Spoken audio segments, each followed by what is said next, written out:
For 75 years, the American Academy of Forensic Sciences and its 6,500 members have been advancing the world of forensic science and its application to the legal system. This year's milestone meeting is an exciting week of education and networking from Orlando, Florida, and we are covering it all. This is AAFS TV. Hello and welcome back to this fourth and final day. I'm Atria Godfrey. All week long, we have been highlighting the major accomplishments we've seen over the last 75 years. We've discussed the importance of implementing industry-wide standards, and we've talked about the future of forensic science. Well, today we are turning to diversity as we sit down with trailblazers, shattering barriers and paving the way for more minority representation. Plus, we are taking forensic science to a global audience, focusing on the important collaborative work with several international groups. And we wrap up our tour around the globe of the institutions making a big difference in the forensic science arena. If you're wondering where to watch, you can always find the latest episode playing on any of the TVs scattered throughout the conference center. You can also find us on the homepage of the AAFS website, as well as in your room on channel 137 here at the Shingle Creek Resort. And we always post all of our content on our Twitter and YouTube pages.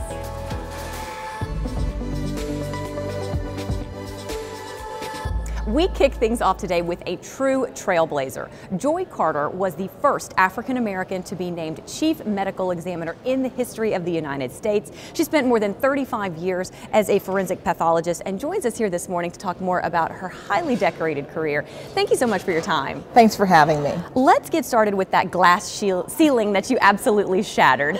Did you set out to become the first African American to assume the position of a chief medical examiner, or was your career just on that trajectory?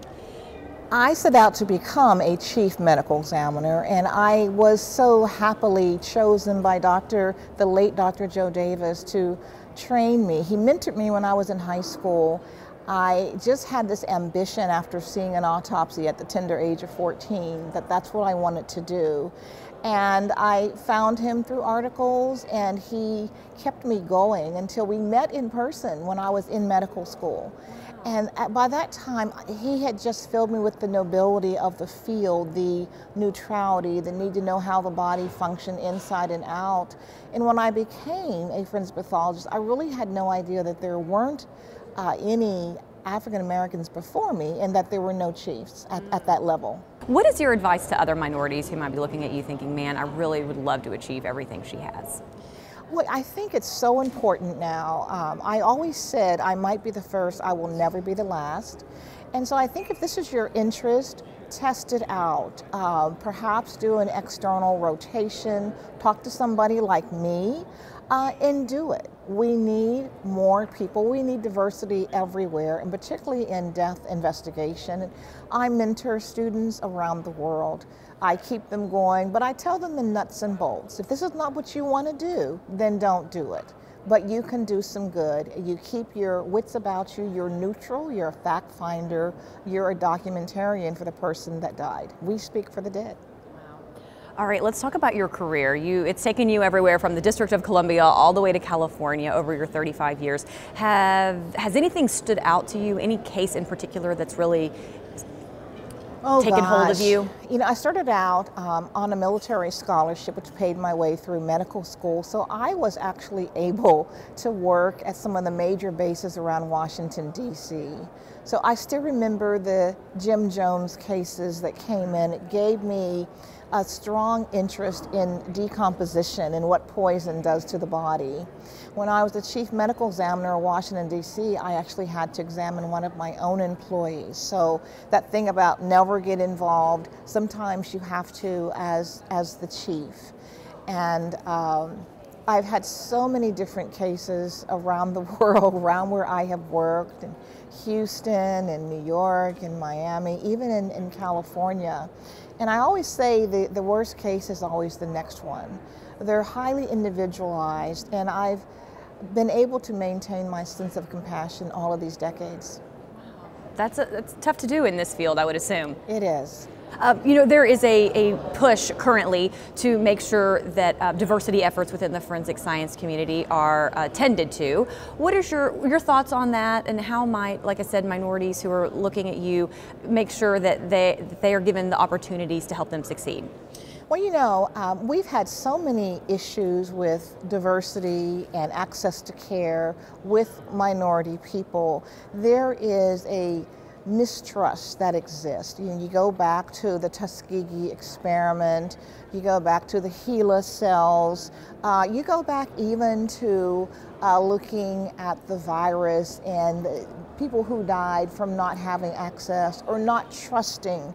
So I think there's a tremendous need for all genders, all ethnicities, to be in this field. Like I say, nobody gets out of life alive. Underneath the skin, we are the same. There's no reason why you cannot do it.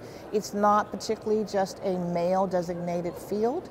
You have to be skilled. You have to be compassionate. You need to be able to focus on your job and cool down from that and continue to exist. And if you have that attitude, you will succeed in this field. Last question for you. Finish this sentence for me. The future of forensic science is? Colorful.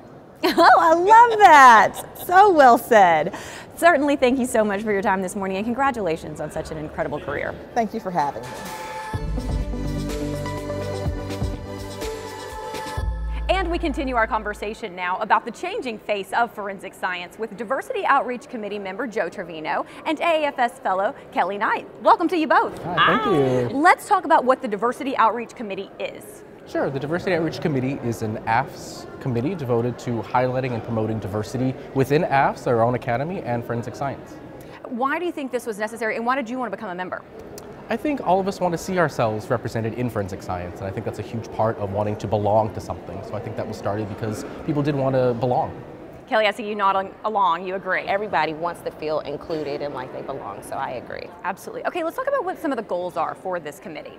I think our goals have changed over the years, but I think really fostering that sense of belonging in the academy, but also forensic science. We also want to be an educational resources for people who might not understand what diversity means, or that understand that diversity means embracing everyone's perspectives and experiences. We want everyone to feel that they belong here and that they are productive in this field. You know, in the past, and I would like both of you to weigh in on this, in the past, what do you think the biggest barriers have been when it comes to minorities in forensic science?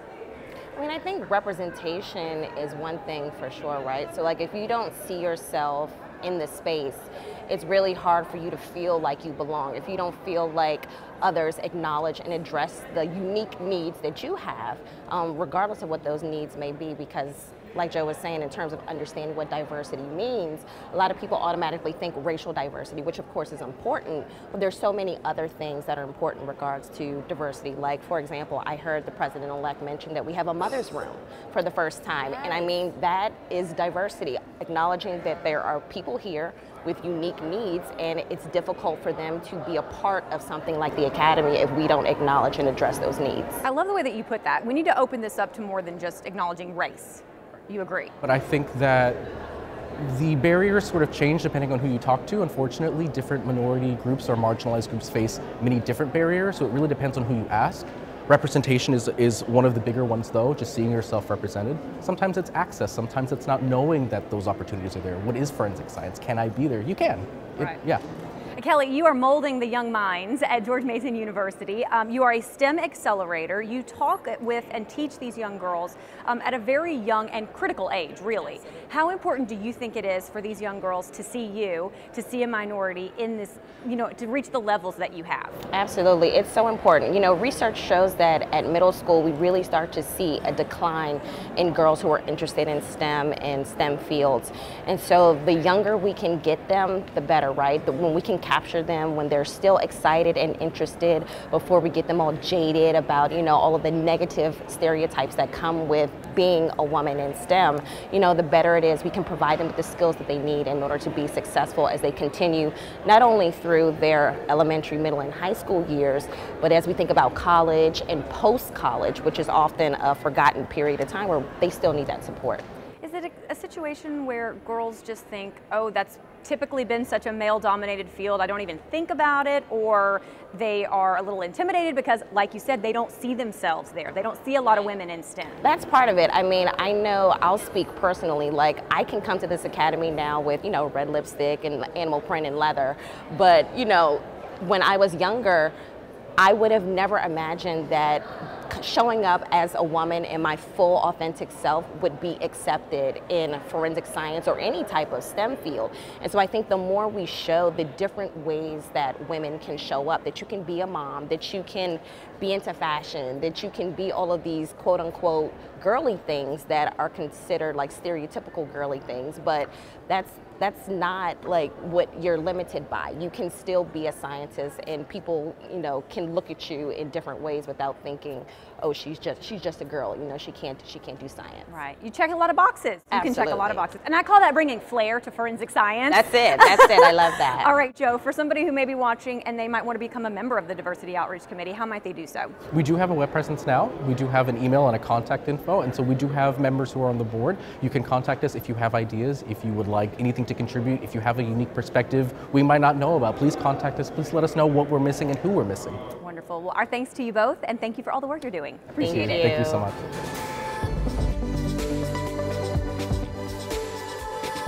The State University of New York at Albany has a strong emphasis on research and commercialization of scientific discoveries. Igor Lednev's lab is a worldwide research leader in developing a novel universal method for the identification of body fluid traces for forensic purposes. Let's see how they do it.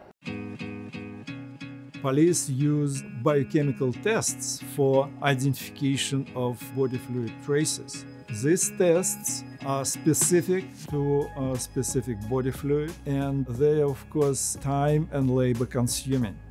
We are developing a universal test which is non-destructive, can be used at a crime scene, and this practically will be automatic identification based on automatic software which we will develop and implement. The basis for our technology is Raman spectroscopy. We developed a spectroscopic signature of all main body fluids, and machine learning allows us to detect and identify these spectroscopic signatures and differentiate them from environmental interferences.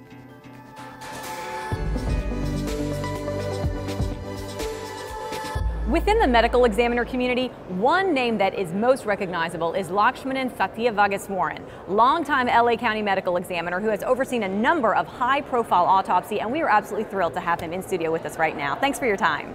Thank you for including me in this program. Absolutely. You can't really talk about forensic science without your name coming up, that's for sure. You have had a journey to become one of the most well-known medical examiners in the country. You've autopsied a number of high-profile people. Did you always want to become involved in forensic science? How did you end up in this field? Well, my interest in forensic science started in medical school when my professor of forensic medicine, Dr. Ganapathy, was doing an autopsy on a young suicide victim.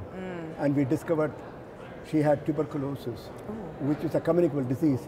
So I found out the role of the pathologist in public health. Okay. Then, of course, this was reinforced by my father, who's a doctor, my grandfather who's a judge, my uncle who was a police officer who emphasized scene investigations, my grandfather was a judge who emphasized not having any conflict of interest. They were all dedicated public service professionals who imbibed me a strong work ethic, so I try to do what is right and sleep well at night. When you know that you've got, news outlets, celebrity gossip sites, the general public dying to know what's on that final report, is there, an urgency to it? Do you feel the need to expedite that report? No, we have to do a quality medical legal death investigation. If it takes time, it takes time. But I'm happy you asked that question. We always keep the family informed. They are very, very important to us. Yeah. Before we release anything to the public, we work with the law enforcement if they are involved and make sure the family is involved and keep them up to date every step of the way. Right. All right, we were talking about 75 years of AAFS here, and we've been talking about some of the advances that have been made and some of the greatest achievements. You've seen, I'm assuming, over the course of your time, some pretty incredible advances in the technology, in research methods. Can you talk a little bit about that? Yes, and this should bring up the main 4 functions we have. We have an important role in public health, I discussed that. We have an important role in the civil and criminal justice system by giving a comprehensive report. We also do clinical forensic medicine, where we help the prosecutors with survivors of injury. And last but not the least, we are a big supporter of organ procurement in our cases, because most of the organ donors are victims of trauma, and the family gives consent. And we allow the organ procurement as long as there's no difficulties in injury interpretation, cause of death determination, or toxicology analysis. And all these advances in forensic science all play a role in getting this done. Right. All right, final question for you here. What would be your biggest piece of advice for the next generation of forensic science? Always have the willingness to listen, talk to the families with empathy and kindness and courtesy, and keep in mind that they need closure with a good comprehensive medical legal death investigation. Work as a team with other professionals in the forensic sciences, like law enforcement, criminalists, laboratory professionals. Know the ABC of success: acknowledging each other's expertise, building relationships, and coming to cooperative ventures. Do not attack, belittle, or criticize. The last two sentences I want to bring up here is also think before you talk. And nowadays you have the text and email. Right. Think before you type. Yes. Because you have to be very, very careful. Yes. And you have to remember that whatever you say will be taken out of context. And one more thing which I want to tell is, everybody has a lot of good in them. Think of the good things people do. And one day when you become a manager, in a big office like ours, sometimes you get recognition. Make sure the person who does the work gets the recognition. But sometimes you get blame and shame. Then you as a leader accept it with grace and take the blame and shame. Take it and learn from it. Yes. All right, well, certainly appreciate your time today. Such a pleasure to meet you. Thank you.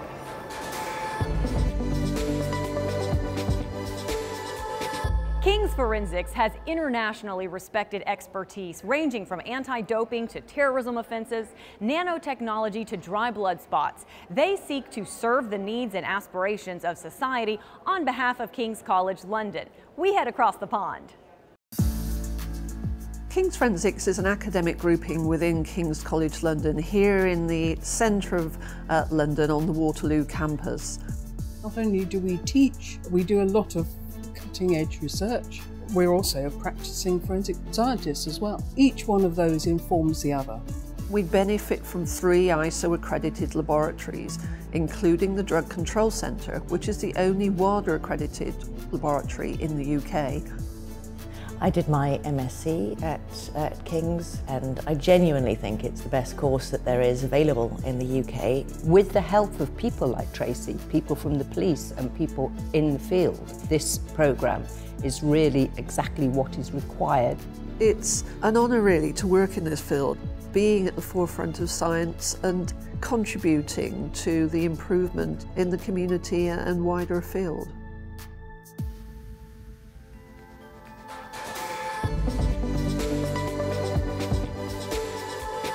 One of the key tenets of AAFS is maintaining ongoing collaborative relationships with international groups. Joining us now is AAFS member and president of the International Association of Forensic Sciences, Claude Brou. Good morning. Good day. Good day, there you go. All right, now we're talking. Let's get started with how important you think it is for AAFS to have these relationships with international groups. I think it's really critical. I think the AAFS, by definition, is the American Academy of Forensic Sciences. However, it's fair to say that forensic science is a global enterprise, a global endeavor. There is a very strong global community, and I think simply because of the size of the USA and also all the capacity that you have in your country, it makes sense really to make links, internationally. Some of the issues we're facing at the moment really are global and very complicated. So not a single country, let alone organization, can sort these problems. So it's extremely important to have a collective approach and important to have an international approach as much as we can. Yeah, really, in a way, the world has never been smaller. I mean, we're more connected now than ever. So how important is data sharing among groups and different organizations? This is critical as well. I think it's a very interesting point you make that the world is shrinking and talking about data sharing, because these are topics which are have made the application of forensic science and investigation and even interpretation of forensic evidence more difficult in recent times, because a lot of the traces we deal with are in digital format. So again, all that shows that we need a very strong international collaboration. The criminal landscape and security landscape has completely changed in recent years, and it has become more international, more nimble, very smart in some cases. And again, one single country can't tackle these issues. No kidding. Right. So in your opinion, do you believe that the divide is shrinking between the different facets of forensic science groups? I'm not sure we should talk about a divide. I think there are probably differences that are linked to some cultural and legal aspects, because we shouldn't forget that forensic science is science, and science is universal by definition. However, how we use this science is heavily depending on the legal system and socio-cultural peculiarities of the various countries. So there will always be some differences. However, I think in recent times the answer is yes, that the divide, if you want, has been shrinking simply because of, in this day and age, it's so much easier to collaborate. And we've seen that during the pandemic that actually I never had as many international meetings. Right. Because simply it was so much easier to go on Zoom or Teams and have all these connections. Right. And you mentioned international meetings, so we certainly want to talk about the AAFS meeting that is coming up in November. You are hosting folks in your home country, in Sydney. Tell us what we can expect. Look, I think it's going to be a fantastic meeting. It was a bit, I must say, a Groundhog Day or Back to the Future, because the meeting was meant to be in 2020. We had a full meeting set up. We had the full scientific program set up, and then the virus hit. So we had to postpone everything. So we had a bit of a dry run, if you want. So we know exactly where we're going. So look, Sydney is a fantastic city.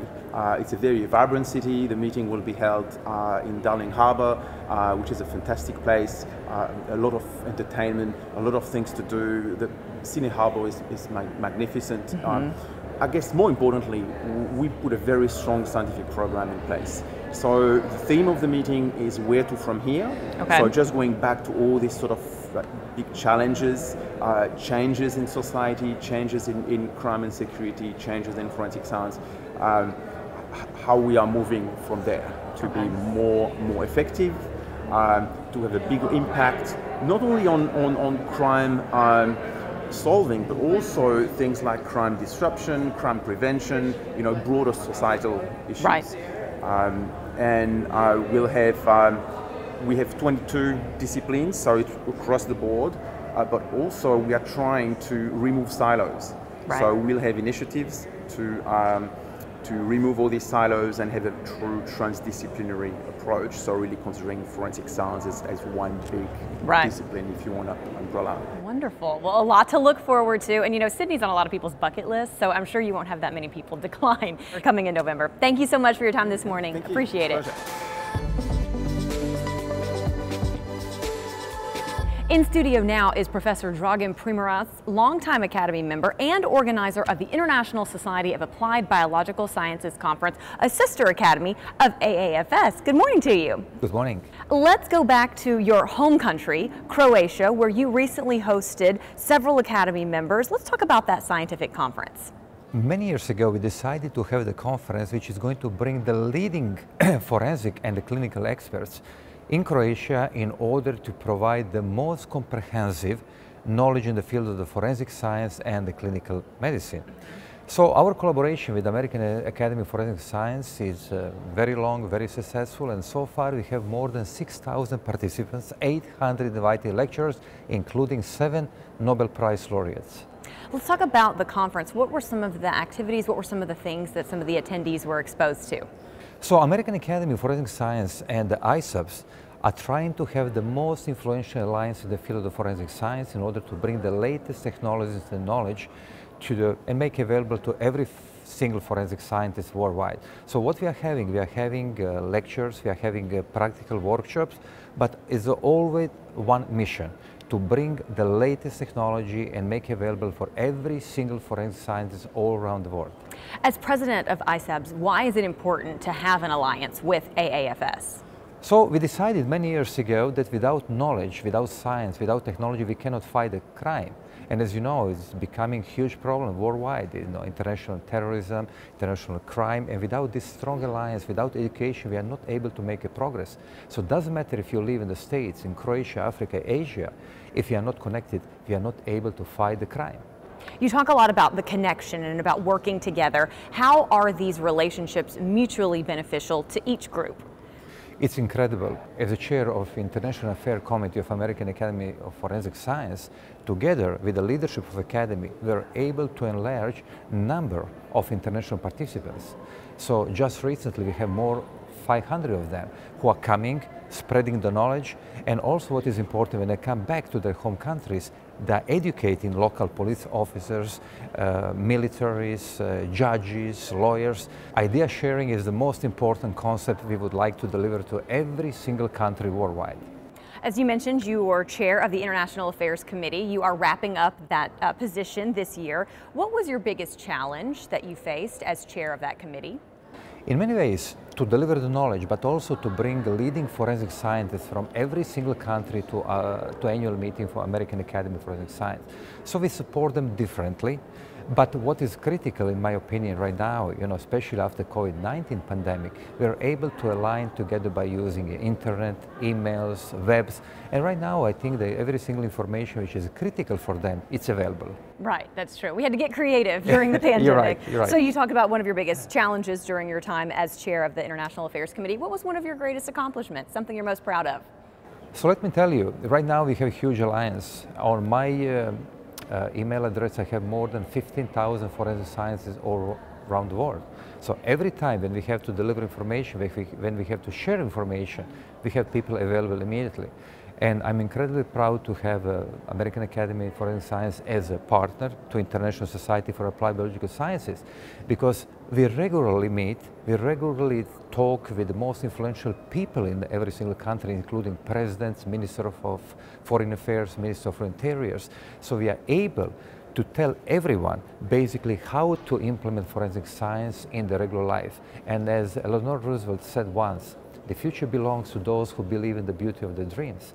So we dream big. Yes. And we are achieving big so far. And 15,000 email subscribers, that's a heck of a digital Rolodex. You're right. Okay, let's talk about your new book that is being published in April. You do focus on forensic genetics. Why did you choose to focus on that? And can you talk about some of the cases that you highlight in the book? So right now in my new book, we would like to show about new advances in the field of forensic genetics, including what we call molecular autopsy, including creating new forensic DNA database, including pharmacogenomics, which is critical. As you know, more than 350,000 people annually, only in the States, dying because of adverse drug reaction. And what we are trying to teach people, how to apply genetics in the clinical work, or if it's necessary, how to use the genetic to find the cause of the death. So basically, the book will be available online, okay. But we are going to have indeed promotions, a few different places where they can buy hard copies of the book. Wonderful. Well, congratulations on that, and thank you for your time this morning. Thank you so much. Thank you.